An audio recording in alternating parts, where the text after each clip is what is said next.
আমার পাশের স্ক্রিনে যে আইডিটা আপনারা দেখতে পাচ্ছেন সেটা হচ্ছে বিল্লালের আইডি, যে আইডিটা 3.6 মিলিয়ন সর্বশেষ দেখা ফলোয়ার। এরপর থেকে এই পেজটা আর খুঁজে পাওয়া যাচ্ছে না, পেজটা সাসপেন্ড হয়ে গেছে। আপনারা দেখতে পাচ্ছেন পেজটা কিন্তু এই যে we have remove your page, মানে পেজটা রিমুভ হয়ে গেছে। এখন কথা হচ্ছে পেজটা কেন রিমুভ হলো। আমি অনেক রিসার্চ করেছি, এই ভিডিওটা সম্পূর্ণ দেখবেন, কেননা আপনি যদি একটা পেজ চালিয়ে থাকেন বা আপনি যদি কন্টেন্ট বানিয়ে থাকেন, এই ভিডিওটা দেখলে আপনি অনেক উপকৃত হবেন। কেননা আমি আজকে আপনাদেরকে থটস অফ বিল্লালের আইডি চলে যাওয়া নিয়ে কিছু কথা বলবো এবং তার আইডি চলে যাওয়ার যে পারপাসটা, কেন গেল এবং সে কি ধরনের ভুলগুলো করেছে, কি কারণে তার আইডিটা গেল, সম্পূর্ণ এ টু জেড আমি বর্ণনা করব এই ভিডিওতে। ভিডিওটা ইন্টারেস্টিং হতে চলেছে, আপনার কন্টেন্ট ক্রিয়েশন জার্নিতে এটা খুবই হেল্প দিবে। ভিডিওটা শেয়ার করে রাখবেন। চলুন মেইন বিষয়ে যাই। দেখুন তার লাস্ট দেখা আমার ফলোয়ার হচ্ছে 3.6 মিলিয়ন। আমরা ফার্স্ট একটু দেখি তার পেজটা কেন গেল, তারপরে সে কি ভুল করেছিল, এগুলো নিয়ে আমরা কথা বলবো। দেখুন আমরা একটু নোটিফিকেশনটা এখানে একটু দেখি। We have remove your page. তারা পেয়েছে কি মাল্টিপল রিপোর্ট পেয়েছি, দেখতে পাচ্ছেন মাল্টিপল রিপোর্ট, এবং ইন্টেলেকচুয়াল প্রপার্টি রাইট। আচ্ছা, যে কোনো একটা পলিসি ভায়োলেশন করেছে। এখন কি পলিসি ভায়োলেশন করেছে চলুন আমরা আর একটা পোস্ট দেখি। এই পোস্টটা যদি আপনাদেরকে একটু দেখাই, পেজ স্ট্যাটাসের পোস্ট। সো দেখতে পাচ্ছেন কমিউনিটি স্ট্যান্ডার্ড ভায়োলেশন। এবার আমি একটা স্পষ্ট কথা আপনাদেরকে বলে রাখি, সেটা হচ্ছে আমি একটা ল নিয়ে ভিডিও তৈরি করেছিলাম, মানে ফেসবুক পলিসি নিয়ে, যে কাজগুলো করা যাবে, কাজগুলো করা যাবে না, কোনগুলো করলে আপনার আইডি চলে যেতে পারে। দেখুন ইউটিউবের থেকে ফেসবুকটা একটু হার্ড। কেন হার্ড? কারণ ফেসবুকে বিভিন্ন ধরনের আপডেট চলে আসতেছে, আপডেট চলতেছে, যে কারণে অনেক বাগ থাকে, অনেক ভুল থাকে, অনেক এআই, অনেক রোবট, এই জিনিসগুলো যখন চেক করতে যায় আপনি ভুল না করলেও আপনার আইডি সাসপেন্ড হয়ে যেতে পারে। তো এখন এই আইডিটা সাসপেন্ড হয়েছে, যেটার কারণে সেটা হচ্ছে প্রচুর পরিমাণে রিপোর্ট পড়েছে এবং তাকে ফেক একটা ক্লেম দেখিয়ে তার আইডিটাকে কিন্তু রিপোর্টের মাধ্যমে শেষ করে দেওয়া হয়েছে। এখন এটা কারা করলো, কেনই বা করলো, বা এটা কেন হলো? সে তো সুন্দর ভিডিও বানাচ্ছে, সে মানুষকে সাহায্য করতেছে, সে মানুষকে টাকা দিচ্ছে, অনেক হেল্প করতেছে। যেহেতু সে এই কাজগুলো করতেছে তাহলে তার আইডি তো যাওয়ার কথা না। এটাই হচ্ছে সব থেকে বড় ভুল। দেখুন আমি আপনাদেরকে একটা জিনিস ক্লিয়ার করে রাখি, বড় বড় ক্রিয়েটরদের প্রোফাইল পিকচার এবং কভার ফটো থাকে না। আপনি কি কখনো দেখেছেন প্রোফাইল পিকচার এবং কভার ফটো কেন থাকে না? এটা না থাকার কারণ একটাই, সেটা হচ্ছে তাদের প্রোফাইলে যেন কেউ রিপোর্ট না মারতে পারে। যেটা যেভাবে হয়, ধরুন থটস অফ বিল্লাল, এটা কিন্তু একটা ভেরিফাইড অফিসিয়াল কোনো পেজ না। আপনি চাইলে এই নামে আরেকটা পেজ খুলতে পারেন এবং আরেকটা পেজ খুলে আপনি ভেরিফাইয়ের জন্য অ্যাপ্লাই করতে পারেন। যদি বাই চান্স ভেরিফাই হয়ে যায়, যেহেতু এই আইডিটা ভেরিফাই না, তাহলে আপনি সেই ভেরিফাই আইডি থেকে এই আইডিতে যদি রিপোর্ট মারেন তাহলে এই আইডি রিমুভ হয়ে যাবে। এই আইডির ফলোয়ার যদি 10 মিলিয়ন থাকে, আপনার আইডিতে ফলোয়ার যদি একটা থাকে, ওই যে ভেরিফাই হয়ে গেছে। নাম্বার 1 পয়েন্ট এটা। নাম্বার 2 পয়েন্ট, ধরুন আমি ভিডিও আপলোড করতে চাই আমার আইডিতে, এবার আপনি আমার এই ভিডিও চুরি করে আপলোড করেছেন, যেটা দেখা যায়। যদি এটা করে থাকেন, আমি যদি রিপোর্ট করি ফেসবুকের কাছে, প্রথম অবস্থায় আপনার মনিটাইজেশন চলে যাবে, দ্বিতীয় অবস্থায় আপনার পেজ চলে যেতে পারে। নাম্বার 3, ধরুন আমি প্রচুর টাকা ইনকাম করতেছি। সব থেকে বড় ভুল যেটা থটস অফ বিল্লালের, সেটা হচ্ছে ও প্রচুর টাকা ইনকাম করতেছে, এটা হচ্ছে ওর পেজ চলে যাওয়ার মেইন রিজন।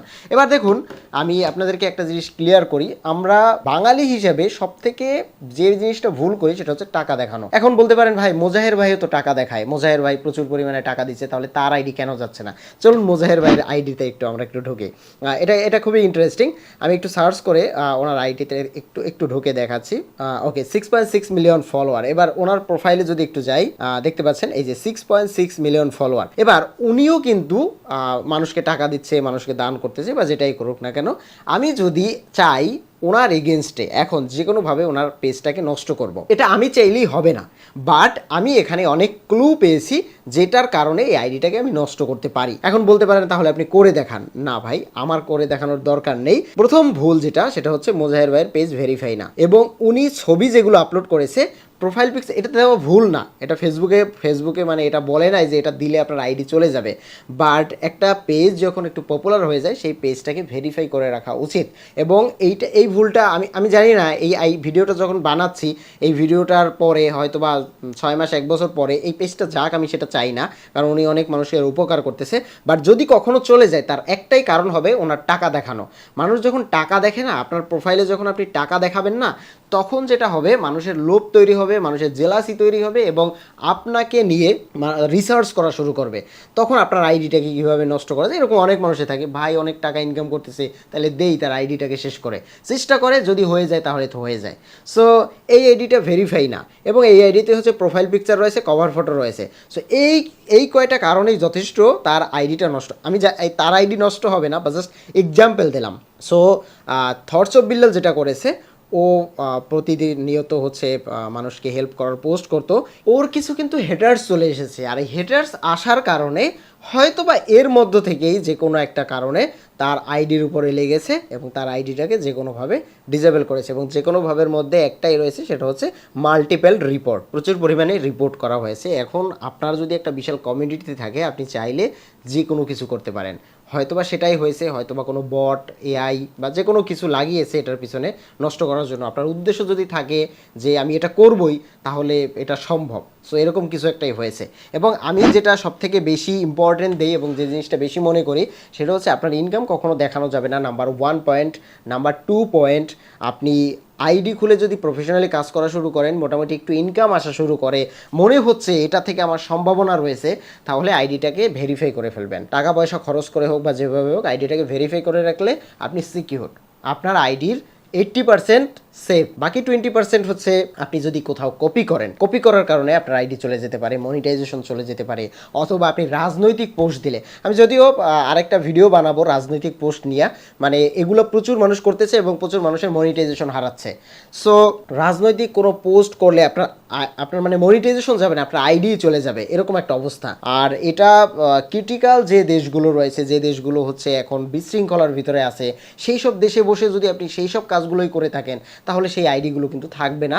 এটা কিন্তু ফেসবুকের এবং ইউটিউব দুটোরই কিন্তু একটা পলিসি রয়েছে। সো এটা একদম লিগালি, এটা আপনাকে বলবেও না যে আপনার আইডিটা কেন নষ্ট করে দিয়েছে। আর আপনি যদি ভুল করে থাকেন, আপনাকে শুধরানোর অনেক সুযোগ দেবে, ফেসবুকও দিবে, ইউটিউবে দিবে।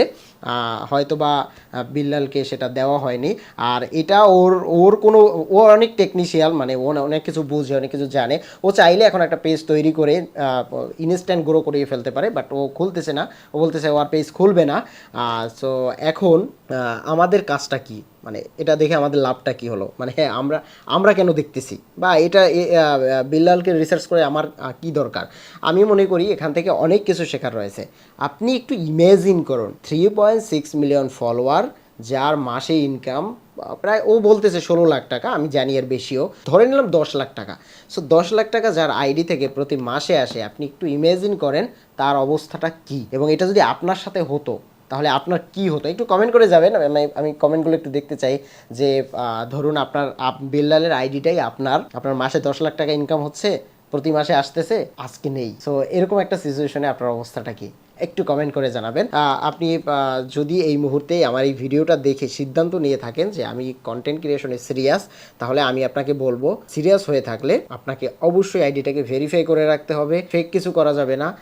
যে পোস্টগুলো করবেন সেই পোস্টগুলো যেন অথেন্টিক হয়, কোথাও থেকে কপি না হয়, আর এমন কিছু শেয়ার করা যাবে না যেটা হচ্ছে পলিসির বাইরে। সো এই কাজগুলো করে থাকলে আপনি 100% সেফ থাকবেন। তাছাড়াও অনেক বিভিন্ন ধরনের টেক্সট রয়েছে, আমি টেক্সট নিয়েও আরেকটা ভিডিও তৈরি করব, যে সিরিয়ালি যে টেক্সটগুলো আসলে কি টেক্সটগুলো দিলে আপনার আইডিটার প্রবলেম হতে পারে, বা এই ধরনের টেক্সট, এগুলো ফেসবুক কিন্তু বলে রাখেনি, মানে এটা আপনাকে কোনো জায়গায় লিস্টও দিয়ে দেয়নি যে এই টেক্সটগুলো পোস্ট করা যাবে না। এটা আপনি মনের অজান্তে একটা করে বসবেন, তখন দেখবেন আপনার একটা ইস্যু চলে এসেছে। এটা হরহামেশাই হতেছে। এবং আপনার এই মুহূর্তে যেহেতু ফেসবুকে প্রচুর আপডেট চলতেছে, তাদের মনিটাইজেশন আপডেট, তাদের বিভিন্ন আপডেট চলতেছে, সো এই কারণে কিন্তু আপনার আইডিটা একবার ধরে ফেললে ওইটা আর রিচেক করারও সময় থাকবে না, আপনার আইডি ওরকম পড়েই থাকবে। ইস্যু আসলে সেটা হয়তো বা 3 মাস বা 6 মাস ওরকম থাকবে, তারপরে অটোমেটিক চলে যাবে। সো আমি এটা নিয়ে ডেডিকেটেড আরও অনেক ভিডিও তৈরি করবো। আমি জানি আমার এই ভিডিওটা দেখার পরে অনেকের অনেক প্রবলেম আছে, সেগুলো প্রকাশ করতে চাইবেন, সেটা কমেন্ট বক্সে আমাকে একটু জানাবেন, স্ক্রিনশট সহ হোক বা স্ক্রিনশট ছাড়া হোক, এগুলো দিয়ে আমাকে একটু জানাবেন। আমি চেষ্টা করবো আপনার এটা হেল্প করার। এবং আমাদের